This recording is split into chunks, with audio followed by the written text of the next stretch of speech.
Hola chicos, bienvenidos a un nuevo formato de vídeo en el cual me vais a poder ver al mismo tiempo que os estoy explicando las cosas, ¿vale? Vamos a ver si funciona porque para mí es más complicado. Mirad la pantalla y si os fijáis tenéis la línea temporal a la que ya estáis habituados porque la vimos antes de vacaciones y vemos que es la línea del siglo XVI. Vamos a ver esta vez el reinado del rey Carlos I, que era Carlos I y Carlos I de España y V de Alemania. Su reinado fue desde 1517 hasta 1556. Como ya sabéis, había tenido una inmensa herencia territorial que la había recibido de sus familiares,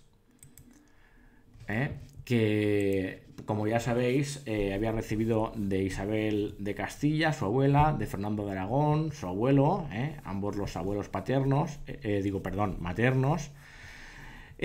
Por la parte de su padre, Felipe, había recibido de su madre Flandes, el Franco Condado y otros territorios menores.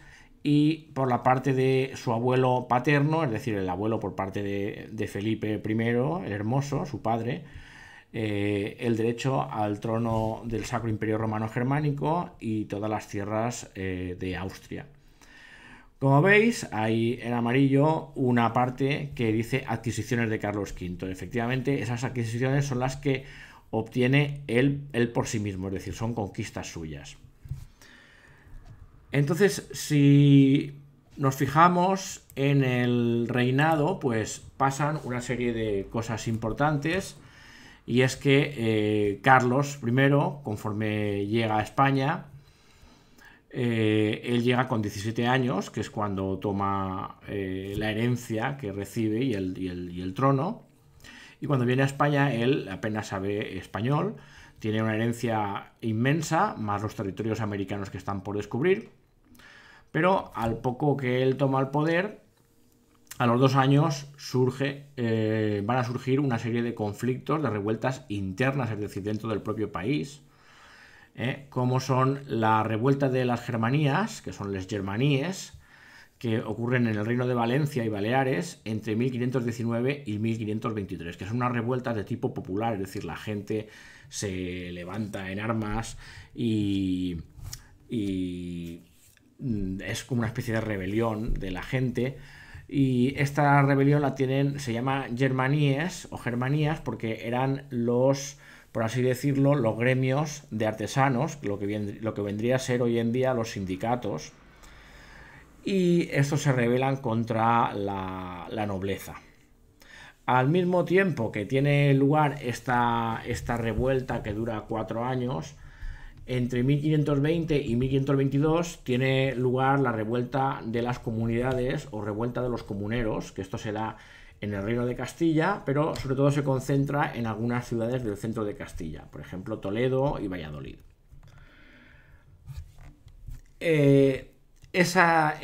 No tuvieron en realidad demasiado que ver una revuelta con otra, porque esta de Castilla es una revuelta que se hace porque consideran que el rey está utilizando los impuestos que obtiene para pagarse el derecho al trono del Sacro Imperio Romano Germánico, cosa que en realidad era verdad.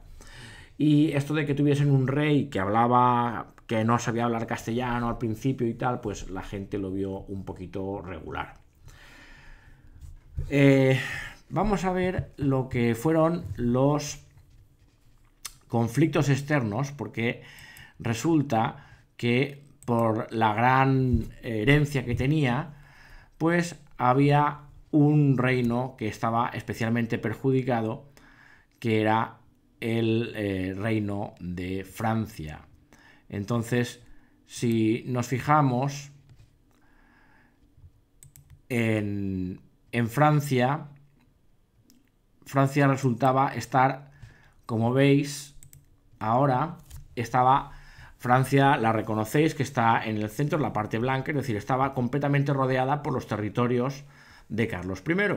Y Francia era un país pues, que tenía aspiraciones de poderío en el resto de Europa, y entonces digamos que se hacían la competencia entre Carlos I y el rey de Francia, que era Francisco I, que era nada menos que este guaperillas que hay aquí. Guaperillas por decir algo. Resulta que entran en conflicto, entran en guerra, y la guerra se desarrolla sobre todo en el norte de Italia, y concretamente veis el territorio amarillo en el que pone Milán, ¿lo veis? Pues ese territorio es el que al final se queda Carlos cuando vence en 1525 en una batalla llamada la batalla de Pavía, por la ciudad que estaba más cerca del campo de batalla en el norte de Italia.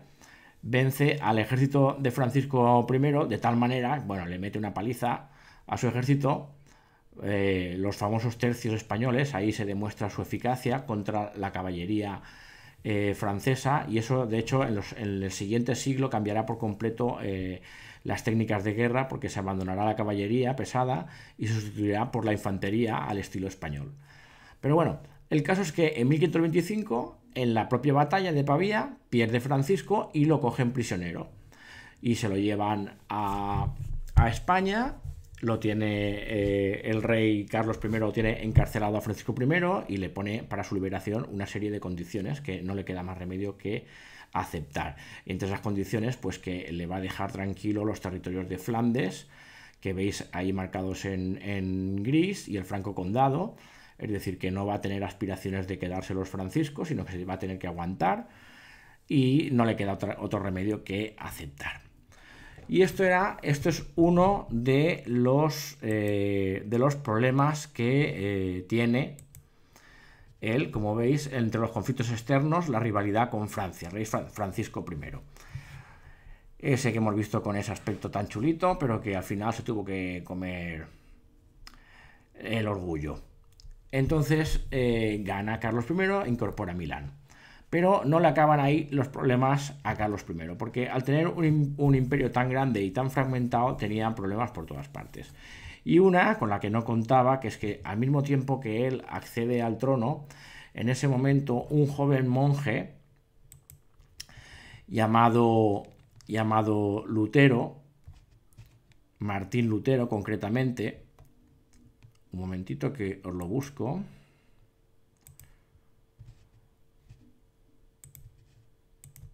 Aquí lo tenéis. Martín Lutero, un monje alemán, es decir, dentro de los territorios que pertenecían al Imperio Romano Germánico de Carlos I, pues este señor era en principio muy religioso y estaba muy en desacuerdo con las prácticas que se hacían en la iglesia en esa época. Por ejemplo, una práctica que había muy común era vender unos papelitos, unos documentos, en los cuales, por ejemplo, en Cuaresma tenías derecho a comer carne sin ningún problema a cambio de comprar el papelito. Es decir, que se había convertido en un negociete, en un comercio, y eso a Lutero le escandalizaba. Eso y la corrupción de los papas, que en aquel momento era bastante importante. O sea, los papas en aquel momento no se comportaban como los papas de ahora, sino que eran bastante más sinvergüenzas, por decir de alguna manera. Entonces,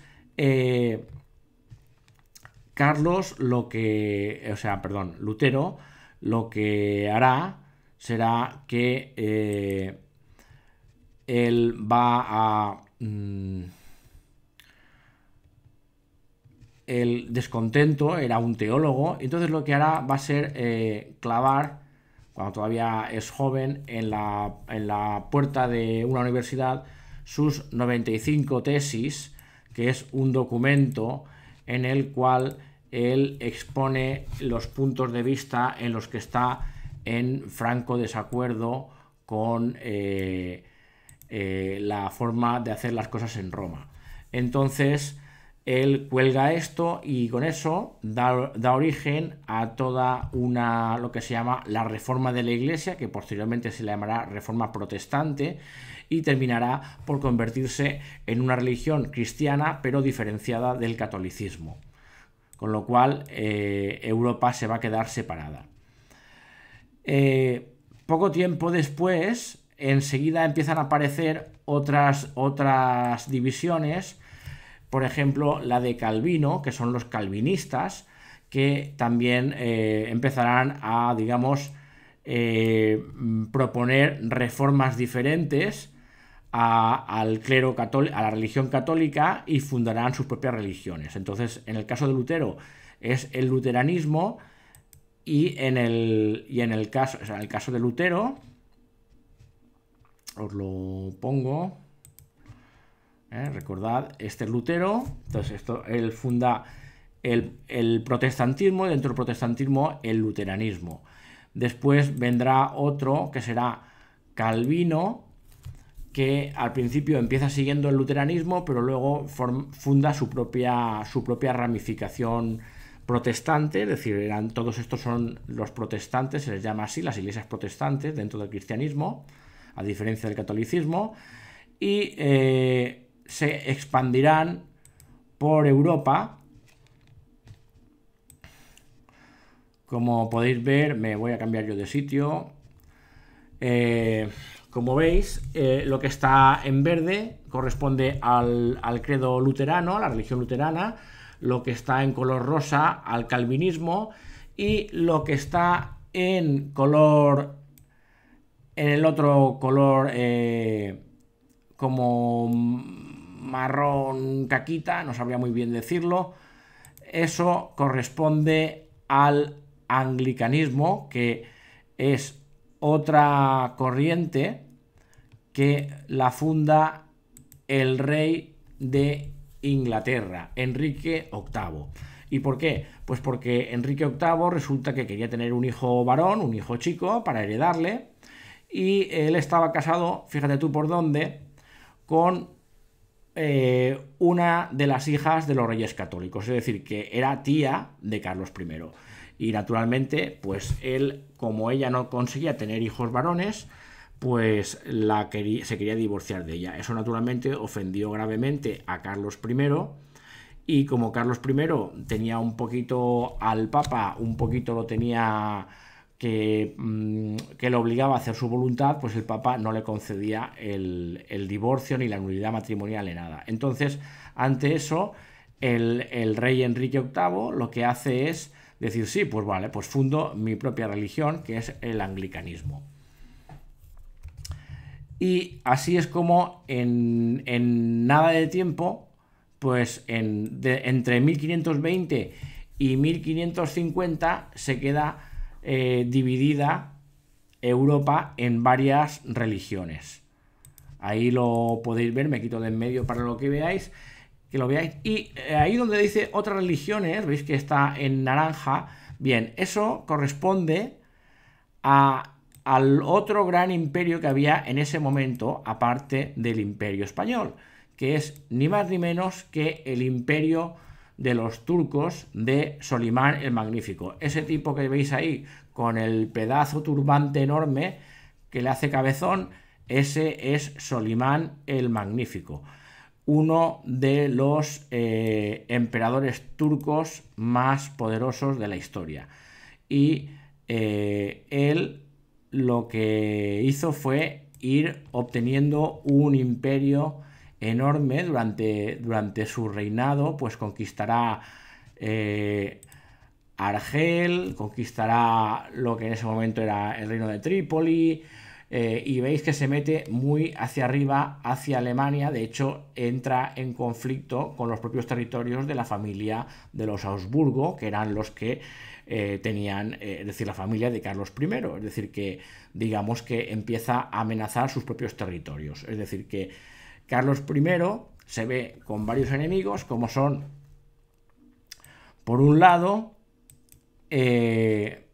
la rivalidad que tenía con Francia, la cuestión protestante, el problema que le surge con los protestantes, porque Carlos I pues era muy religioso y quería mantener la religión católica, y que Europa se mantuviese unida religiosamente, que hubiese solamente el catolicismo, pero esto pues le salió mal, porque en 1555 no tuvo más remedio que en la paz de Augsburgo, su representante, porque él ya empezaba a estar un poco ya malito, pues firmar una paz en la que aceptaban el reconocer que cada príncipe alemán, porque el imperio romano germánico estaba fragmentado en muchos principados, que cada príncipe alemán pudiese tener la religión que él quisiese, pero la que él tuviese la tenían que tener todos sus súbditos. Eso sí, los súbditos tenían que pasar por el aro. Los príncipes podían hacer lo que quisiesen, pero los súbditos tenían que pasar por el aro. Y como a los príncipes les interesaba mantenerse independientes de Carlos, pues entonces evidentemente muchos optaron por el protestantismo. Así que los tres principales conflictos que tuvo fueron la rivalidad con Francia, la reforma protestante y la amenaza turca. La amenaza de los turcos fue algo de lo que posteriormente se seguiría ocupando el hijo de Carlos I. Vamos a ver aquí una imagen. Aquí tenemos Carlos I, Felipe II, Felipe III, Felipe IV y Carlos II. Veis que unos pone Austrias mayores, que son Carlos I y Felipe II, se les llama así porque estos fueron, digamos, los más poderosos.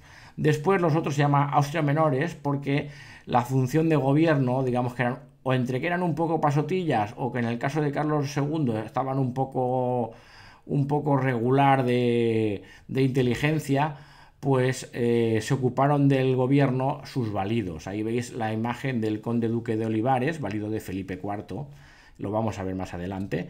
Entonces, los Austria mayores fueron Carlos I y Felipe II, que fueron los que fueron poderosos. No olvidéis que en este periodo es cuando España está en plena conquista de los territorios americanos. Entonces es la época en la que se descubre un montón de territorios que pasan a formar parte del Imperio Español, y a su vez pues esos territorios lo que van a permitir será todavía aumentar más el poderío, porque permiten obtener muchos recursos, sobre todo oro y plata, que serán con los que Carlos I financiará sus guerras en Europa, y luego posteriormente también su hijo Felipe II.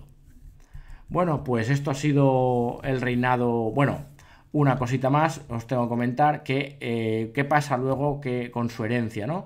Bueno, pues resulta que la herencia de los territorios de los Augsburgos, es decir, de la familia de Carlos I, eran enormes, toda la zona, todo lo que veis en verde, y él lo que hace cuando ya siente que va a abdicar, que es decir, que va a pasarle la corona a su hijo Felipe, lo que hará será que le va a dar una parte a su hermano Fernando I, que será toda la parte de Austria, y el derecho al trono del Imperio Romano Germánico, y para Felipe va a ser todo el resto y las posesiones españolas. Los territorios que ahí en la imagen veis que pone Netherlands arriba, es decir, Flandes y tal, los Países Bajos, esto para Felipe II se convertirá, y para Felipe III y Felipe IV, en un problema constante que no harán más que darle follones y quebraderos de cabeza, pero eso lo dejamos para más adelante. Espero que todo lo que os he explicado os sea de interés. Vedlo las veces que os haga falta. Lo he intentado explicar de manera ágil para no daros demasiadas fechas ni de demasiado lío, pero son cosas que forman parte de nuestra historia, son cosas chulas, son cosas importantes, y os animo a que ampliéis un poco estos conocimientos. Por mi parte, pues simplemente me queda ya el despedirme de vosotros. y hasta pronto. Chao.